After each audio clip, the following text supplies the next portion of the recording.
Saat ini, Amerika dan Tiongkok punya masalah dalam negeri yang rumit, dan keduanya punya masalah luar negeri yang meruncing juga rumit. Kita tahu banyak yang tidak peduli dengan berita luar negeri, termasuk pemerintahnya. Lemah sekali strategi luar negerinya saat ini, dan tidak ada tindakan antisipatif atas apapun. Tapi New Mind tetap fokus di semua sendi bernegara, termasuk kebijakan luar negeri.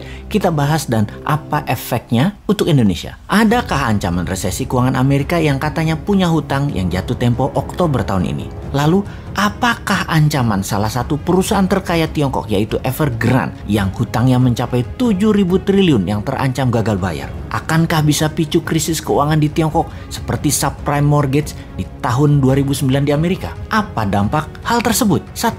Melemahnya ekonomi Amerika dan Tiongkok kah? 2. Menurunkan kebutuhan komoditas impor seperti baja, nikel, besi, batu bara, dan lain sebagainya. 3. Agenda investasi kedua negara tersebut untuk Indonesia bisa tertunda atau dibatalkan. 4. Menurunnya harga komoditas akan menekan harga ekspor Indonesia. 5. Sentimen negatif terhadap pasar modal. Mungkinkah? Jadi bagaimana kita melihat hal itu semua? Kita urai jawabannya satu persatu. Evergrande tidak akan sistemik, tidak akan seperti subprime, pasti akan dibantu pemerintah Tiongkok, tapi juga dijadikan sebagai collateral damage at the same times. Tesis common prosperity atau sosialisme garis keras akan berlanjut dengan beberapa penyesuaian atas beberapa tesis yang tidak nyambung dengan tujuan jangka panjang Tiongkok. Salah satunya kripto yang sudah mulai dilarang di Tiongkok selain mengambil sebagian kekayaan orang kaya di Tiongkok. Capital flight sudah dan akan terus terjadi dari Tiongkok dan Hong Kong. Beneficiary-nya atau yang diuntungkan justru Singapura dan Malaysia. Ini yang di Asia Tenggara, bukan Indonesia. Di Singapura sudah sulit saat ini untuk cari Rolls Royce dan properti lux karena sudah diborong oleh orang Tiongkok dan orang Hong Kong yang hijrah. Mereka juga sudah banyak yang mendaftar untuk jadi PR atau permanent resident dan warga negara Singapura.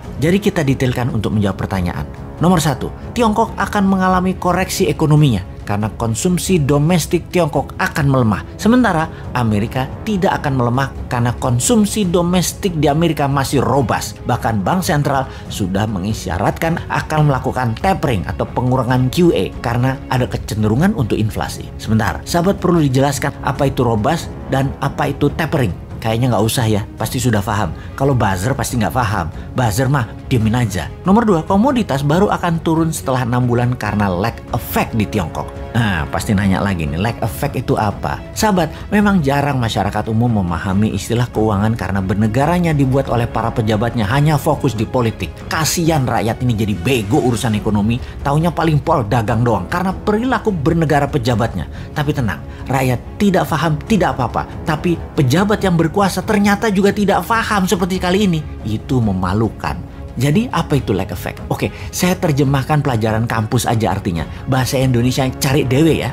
Oke, lag effect is the potential ineffectiveness in fiscal policy due to the time it takes to recognize an issue. Dah, itu aja artinya.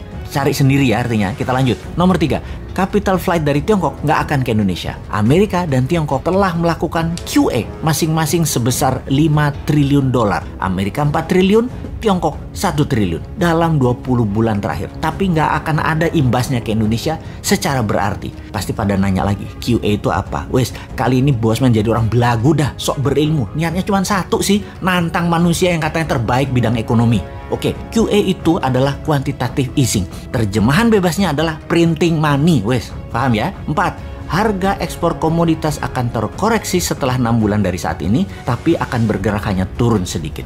5. Pasar modal akan terkoreksi sedikit tapi akan terbang kembali. Dikarenakan uang beredar di Amerika, di Uni Eropa, di Jepang, di Tiongkok masih masif. Rasio M2 terhadap GDP masih jauh di atas 100%.